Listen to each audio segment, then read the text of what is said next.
우리는 어제 인류 구원을 위한 하나님의 원대하고도 웅장한 부르심에 순종하여 믿음으로 나아간 아브라함의 모습을 보았습니다. 그런데 오늘은 그 모습과도 너무너무 다르게 무척이나 인간적이고 자기중심적이며 하나님의 뜻을 잃어버린 나약한 아브라함의 모습을 적나라하게 보게 됩니다. 우리 10절 말씀 한번 읽어보겠습니다. 시작. 그 땅에 흉년이 들었습니다. 기근이 심했기 때문에 아브라함은 이집트로 내려가서 얼마간 살았습니다. 그 땅에 흉년이 들었다고 했습니다. 여기서 말하는 그 땅은 어디죠? 약속의 땅, 가나안 땅입니다. 어제 본문 6절을 보면 아브라함이 가나안에 있는 세겜 땅 모래의 큰 나무에 도착을 했을 때 하나님께서 나타나셔서 이 땅을 너와 내 자손에게 주겠다고 말씀을 하셨습니다. 즉 이때까지 아브라함이 믿음의 여정을 하면서 하나님께서 말씀하신 내가 고향 땅 아비 친척 집을 떠나 내가 약속하는 그곳으로 가라 라고 하는 그 말씀에 따라서 계속 나그네 생활을 하다가 하나님께서 비로소 나타나셔서 이제 너가 지금 밟고 있는 바로 그 땅을 주시겠다고 하셔서 아브라함이 멈춰선 곳이 바로 그 세겜 땅 모래의 큰 나무가 있는 곳이었습니다. 그래서 그는 거기서 짐을 풀고 또 모든 가족들과 함께 제단을 쌓고 하나님의 이름을 부르며 예배를 했습니다. 바로 그것이 이스라엘 민족의 땅이 되는 그런 역사적인 순간이었죠. 그러나 그런 감격적이고 역사적인 사건을 경험하고도 시간이 지나고 어려운 일이 생기면 인간은 하나님의 역사를 잃어버리는 것 같습니다. 오늘 본문 첫 구절에 그 땅에 흉년이 들어 기근이 심각했다고 했습니다. 여러분, 우리는 그런 생각을 하는 경향이 있는 것 같습니다. 하나님이 명령하시고 하나님이 지정하신 그 땅에는 기근도 없고 고난도 없는 에덴 동산 같을 것이다라는 그런 생각을 하게 되는데 하나님이 지정하신 그 땅에도 흉년이 들고 땅이 갈라지고 살기가 힘드니 생각이 바뀌는 것이죠. 그래서 아마 아브라함은 이때까지 행했던 그 익숙한 나그네 생활, 즉 고향을 떠나서 계속 어디론가 이동하는 그런 관성의 법칙에 자신의 몸을 맡겨버렸는지도 모르겠습니다. 분명 하나님은 거기서 살려고 하셨는데 그는 그곳을 떠나고 맙니다. 여러분, 하나님께서 가라고 명령하시고 또 그 말씀을 확실하게 보여주실 때는 우리에게 용기가 생기고 또 하나님의 말씀에 순종할 때는 마음에 평안이 옵니다. 어떤 어려움도 다 극복할 것 같은 그런 믿음도 생기기 마련이죠. 그러나 하나님께서 시키시지 않은 일을 할 때는 어떻습니까? 왠지 불안하고 안 좋은 일이 생길 것 같고 악몽에 시달리고 그렇게 되는 것이죠. 그래서 자꾸 이 어려움들을 극복하기 위해서 머리를 굴리고 인간적인 계략을 만들어내는 것입니다. 우리 11절부터 13절 읽어보겠습니다. 시작. 그는 이집트에 들어가기 직전에 아내 사레에게 말했습니다. 보시오, 당신은 용모가 아름다운 여인임을 내가 알고 있소. 이집트 사람들이 당신을 보고 이 여인이 아브라함의 아내구나 하며 나는 죽이고 당신은 살려줄지 모르고 부탁이요, 당신이 내 여동생이라고 해주시오. 그러면 당신으로 인해 그들이 나를 잘 대접할 것이고 당신 덕에 내가 살게 될 것이요. 자, 이집트에 가야 된다고 생각을 하니 아브라함은 불안했습니다. 이집트에 가면 사람들이 자기를 천대하고 거기에 제대로 잘 적응할 수 없을 것 같았습니다. 가나안 땅은 시골이고 비교적 조용하고 넓은 곳이기 때문에 쉽게 정착을 했지만 이집트는 어떤 곳입니까? 당대 최고의 도시이고 사람들도 많아서 적응하기 쉽지 않았고 무엇보다도 불안한 것은 사람들이 험해서 자기 아내를 보고 그 아내를 취하고 자기는 죽일 것 같은 그런 불안감에 시달린 것입니다. 실제로 자기 아내는 누구였습니까? 아주 뛰어난 미인이었습니다. 세상 사람들이 그 미모를 보고 자기를 살려둘 것 같지 않았죠. 그래서 그는 머리를 굴려서 이집트에서 어떻게 하면 살 수 있을까 궁리를 하다가 마침내 생각해낸 게 뭐예요? 당신은 내 아내가 아니라 이제부터는 여동생이다. 이렇게 생각해라 라고 말을 한 것입니다. 그래야 둘 다 살 수 있는 것이죠. 만약 아브라함이 사레를 아내라고 한다면 사람들이 자기를 죽일 텐데, 만약 여동생이라고 한다면 자기도 살아나고 당신도 살아나고 둘 다 사는 유일한 길은 당신이 여동생이라고 말하는 길밖에 없다라고 하는 것입니다. 왜 거짓말하느냐? 거짓말도 아니라는 거예요. 왜냐하면 실제로 사레는 아브라함의 이복 동생이라고 성경에 기록되어 있기 때문입니다. 여러분, 이런 그 아브라함의 계획이 생각해 보면 얼마나 비도덕적이고 또 정말 실로 위험한 발상이고 얼마나 비열한 획책인지 모릅니다. 아내를 아내로 여기지 않고 여동생으로 하자는 그 생각은요, 자기 아내를 다른 사람에게 빼앗길 수 있는 명분을 주는 것이죠. 자기 아내가 다른 사람에게 넘어가도 별로 중요하지 않다라고 생각하는 것입니다.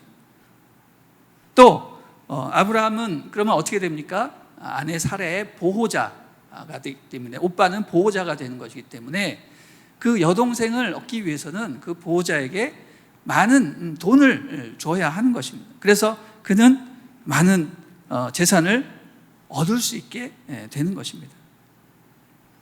여러분, 이게 무슨 얘기입니까? 속된 말로 말하면 아내를 팔아먹고 자기 혼자 살 궁리를 하고 있는 것입니다. 이런 발상을 사레가 동의했는지는 모르지만 그 당시 가부장적 문화에서 여성의 의견이 제대로 반영되지는 않았을 것입니다. 아브라함은 사레에게 우리가 살기 위해서는 어쩔 수 없는 결정이요, 당신이 내 말을 따라야 하겠습니다, 뭐 이런 식으로 설득을 했겠죠. 사레가 다른 사람의 아내가 되고 그 대가로 보호자의 명분으로 큰 재산을 얻게 될 것이라는 생각은 참으로 도덕적으로 말도 안 되는 생각이고, 또 하나님이 정해주신 약속의 땅에서 살겠다는 것이 아니라 부유한 땅 이집트에서 내가 계속해서 거주하겠다라는 그런 인간적인 야욕을 드러낸 것이라고 하겠습니다. 우리 14절부터 16절 읽어보도록 하겠습니다. 시작. 아브라함이 이집트에 들어갔을 때 이집트 사람들이 사레를 보았는데 그녀는 매우 아름다웠습니다. 바로의 신하들도 그녀를 보고 바로 앞에 가서 칭찬을 했습니다.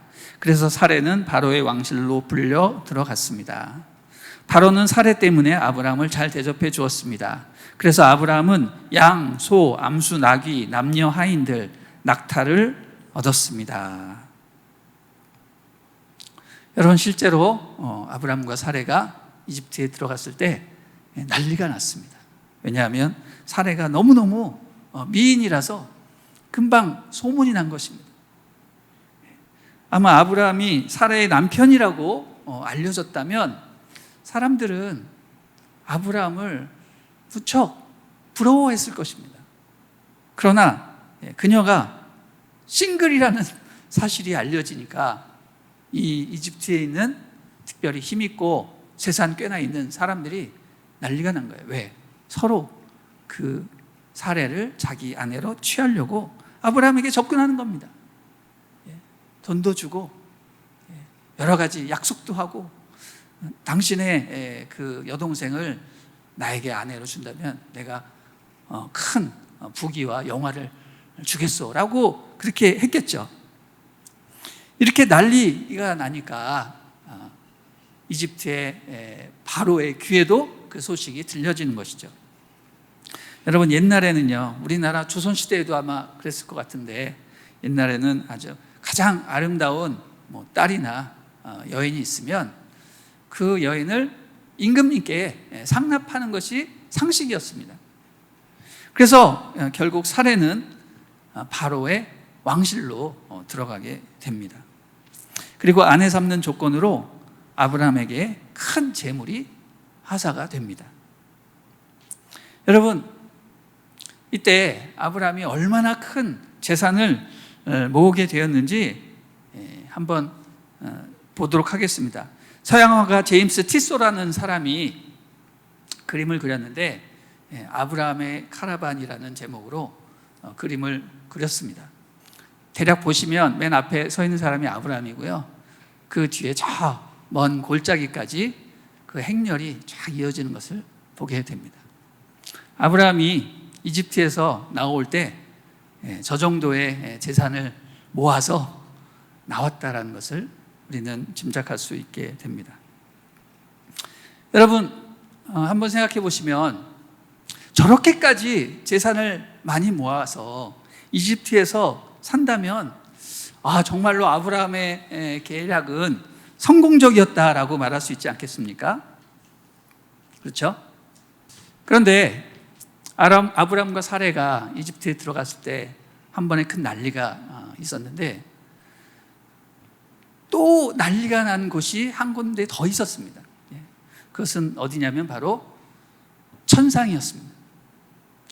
삼위일체 하나님과 천사들이 이 모든 상황들을 지켜보고 너무너무 당황하신 것이죠. 왜냐하면 아브라함은 누구죠? 하나님께서 선택하셔서 그는 믿음의 조상이 되고, 나아가 그는 이삭을 낳고, 그 다음에 야곱을 낳고, 그리고 그를 통해서 이스라엘 민족이 생기고, 그 이스라엘 민족 가운데 누가 태어나셔야 돼요? 예수님이 태어나셔야 할 것인데, 아브라함이 어떻게 하고 있습니까? 이 모든 하나님의 원대한 구원의 계획을 완전히 물거품화 만들고 있는 것이죠. 자기 아내를 바로에게 주고, 자기는 혼자 부유하게 이집트에서 정착할 생각을 하니 우리 하나님께서 가만히 있을 수가 없으신 것입니다. 그래서 하나님이 강권적으로 개입하십니다. 그래서 사레가 바로와 동침하기 전에 나타나셔서 바로를 크게 꾸짖으시고 또 그 집에 엄청난 재앙을 내리십니다. 우리 17절부터 20절까지 읽어보겠습니다. 시작. 그러나 여호와께서는 아브라함의 아내 사레의 일로 인해 바로와 그의 집안에 큰 재앙을 내리셨습니다. 그러자 바로가 아브라함을 불러 말했습니다. 내가 어떻게 내게 이럴 수 있느냐? 그녀가 내 아내라고 왜 말하지 않았느냐? 왜 너는 그녀가 내 여동생이라고 말해서 내가 그녀를 아내로 얻게 했느냐? 자, 내 아내가 여기 있다. 어서 데리고 가거라. 그리고 바로는 자기 신하들에게 명령해 아브라함이 그의 아내와 그의 모든 소유물을 갖고 떠나게 했습니다. 아멘. 사레가 아브라함의 아내라는 사실을 안 바로는 곧바로 아브라함을 불러서 화를 내면서 이렇게 말을 합니다. 왜 너는 모든 일을 그렇게 하느냐? 그녀가 너 아내임을 왜 나에게 말하지 않았느냐? 하마터면 너의 아내를 범해서 내가 하나님으로부터 큰 화를 당할 뻔하지 않았느냐? 당장 데리고 떠나라. 이렇게 아브라함을 꾸짖고 그를 쫓아냈습니다. 사실 이런 일이 생기면 바로는 아브라함을 죽이는 것이 마땅했습니다. 그러나 그는 그를 죽일 수 없었습니다. 왜? 그는 하나님의 선택받은 사람이고 또 그를 건드리지 말라고 하셨기 때문에 그를 그냥 쫓아내고 만 것입니다. 그래서 당장 아브라함과 사레는 이집트에서 쫓겨납니다. 그런데 그는 이미 거부가 되어 있었기 때문에 나갈 때 그의 모든 소유물을 가지고 가나안 땅으로 돌아가는 것입니다. 여러분, 여기까지가 오늘의 본문입니다. 여러분, 오늘 말씀을 들으시면서 어떤 생각이 드셨는지 모르겠는데, 참 아브라함은 억세게도 운이 좋은 사람이다. 자기 아내를 바로에게 속여 팔아먹었지만 결국은 다시 아내를 되찾고 엄청난 재물도 모았으니 야, 참 아브라함이 부럽다, 뭐 이런 생각이 드실지는 모르겠습니다. 여러분, 표면적으로 보면 그런 생각이 들 수 있겠지만 여기서 우리가 깨달아야 할 중요한 사실이 무엇입니까? 바로 하나님께서 선택하신 사람은 어떤 상황에서도 그를 지키시고 보호하신다는 것입니다. 그 하나님의 그 안전한 궤도에서 벗어나도 하나님은 그를 다시 붙잡아서 하나님의 품 안으로 다시 인도하신다는 것입니다. 여러분, 인간적으로 보면 아브라함은 정말로 비열한 사람입니다. 사랑하는 자기 아내와 함께 운명을 함께할 생각은 하지 않고 혼자 살아남기 위해서 자기 아내를 팔아먹을 생각을 합니다. 그렇게 생각을 하는 것이 너도 살고 나도 사는 것이다 라는 그런 어리석은 행동을 하는 사람입니다. 힘들고 어려우면 하나님의 약속을 망각하고 살아남기 위해서 변절을 택하는 그런 기회주의자적인 모습도 보여주고 있습니다. 여러분, 이게 단지 아브라함만의 모습일까요? 생각해 보면 우리의 모습도 아닌가 생각이 됩니다. 어제의 동지라도 불리하면 그를 배신하고 나만 살아남겠다라는 그런 생각들이 우리가 직장 생활하면서 많이 하게 됩니다. 직장 생활뿐입니까? 우리의 일상생활에서 배신은 늘상 우리가 하고 있는 것들입니다. 이런 우리의 연약한 모습이 바로 우리 삶의 현주소라는 것이죠. 그럼에도 불구하고 하나님께서는 이런 연약한 사람을 믿음 하나 보시고 그 사람을 계속해서 훈련시키시고 변화시키시는 우리 하나님의 모습을 보게 되는 것입니다. 비록 오늘은 아브라함의 이런 나약한 모습을 보지만 계속해서 창세기를 묵상할 때 아브라함이 정말로 훌륭하고 정말 믿음으로 이 어려움들을 극복해 나가는구나 라는 생각을 하게 됩니다. 여러분, 아브라함이 나중에 어떤 수준까지 변화가 됩니까? 자기 아들을 희생시키려, 자기 아들을 하나님 앞에 제물로 드리려고까지 하는 그런 엄청난 믿음을 보여주는 것이죠.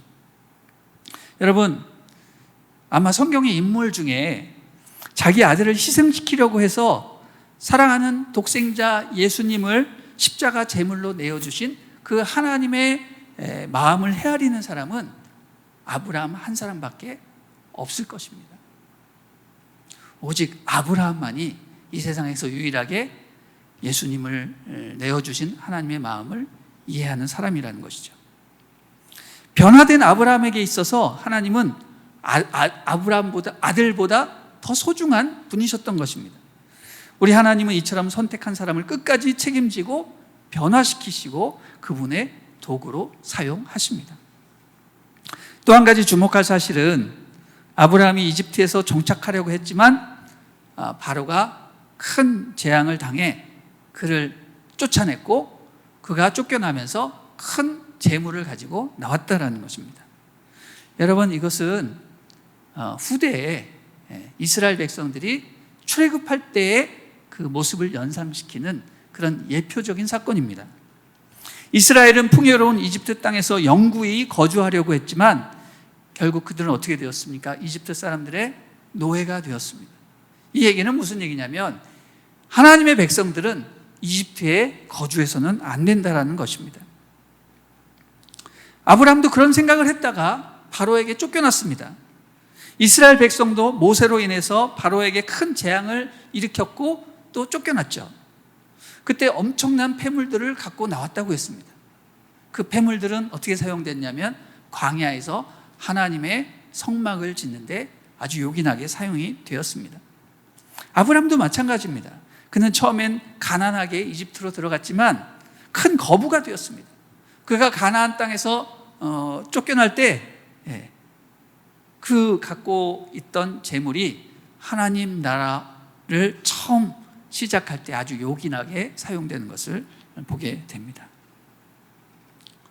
그런 전체적인 그림을 보게 되면 이런 아브라함의 연약함도 하나님의 계획 가운데 있구나라는 생각을 하게 됩니다. 어떻게 우리의 연약함이 하나님의 계획의 일부가 될 수 있는가? 하나님은 악을 허용하시고 악을 통해서 뭔가를 이룩하시는 분인가? 라는 그런 헷갈리는 생각을 하실 수 있습니다. 그러나 하나님은 악을 사용하시는 그런 악신이 아닙니다. 악은 우리가 저지르는 것입니다. 우리가 하나님을 배신하고 연약한 모습을 보이는 것입니다. 그러나 우리 하나님은 그 최악을 최선으로 바꾸시는 분이십니다.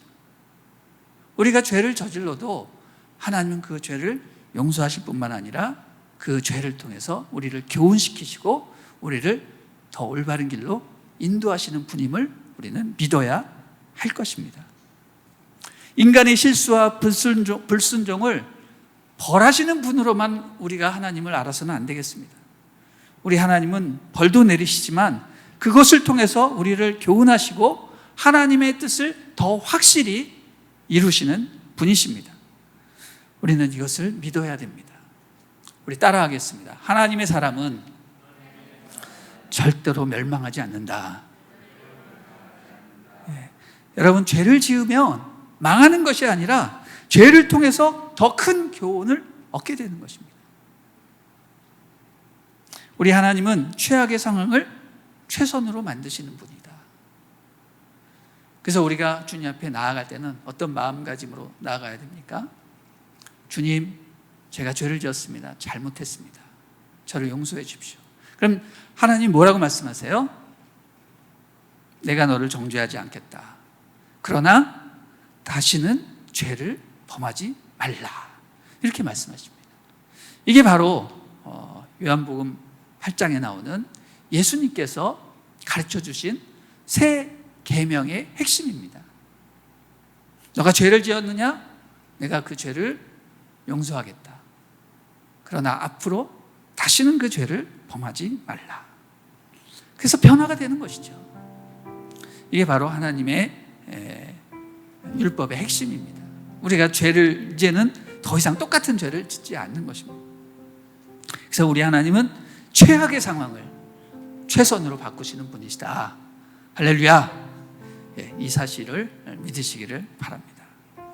모든 것이 협력하여 선을 이루시는 하나님을 믿는 우리 모두가 되었으면 좋겠습니다. 아멘.